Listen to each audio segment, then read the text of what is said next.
দর্শক, এখন আমরা যে জায়গাটিতে আছি এই জায়গাটির ভয়াবহতা দেখলে আপনিও আঁতকে উঠবেন।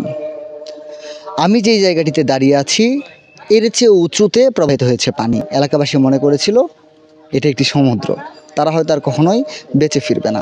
এমন একটি চিত্র আপনি কি কল্পনা করতে পারেন? দর্শক, আপনাদেরকে যদি একটু দেখানোর চেষ্টা করি, আমি একটা গাছের নিচে দাঁড়িয়ে আছি। এই গাছে আসলে পানির ছাপ কতটুকু এটা যদি আমি দেখানোর চেষ্টা করি, আমি আমার উচ্চতা এতটুকু, এর চেয়েও আমি হাত যতটুকু দিতে পারি এইটুকু ছিল পানি।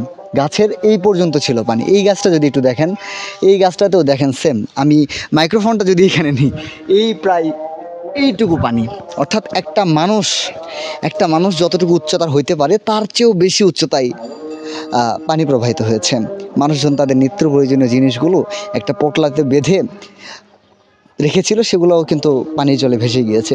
এই যে অনেকে বলছিল যে বিলের মধ্যে এখনও হাঁটাহাঁটি করলে মানুষের তোষক, মানুষের জিনিসপত্র পাওয়া যায়। আসলে মানুষ নিজের বাড়ি ঘরটাই চলে গিয়েছে, আর তোষক বা জিনিসপত্রের দিকে নজর নাই কিন্তু মানুষ এখন ব্যস্ত শুধু খাবার ব্যবস্থা করার। নগদ অর্থ, স্বর্ণ অলংকার, আসবাবপত্র, ঘর বাড়ি সব কিছুই পানির নিচে। যা পানি নেমে যাওয়ার পরের চিত্র একেবারে অন্যরকম। বাড়িঘর সব কিছু একেবারে ধ্বংস।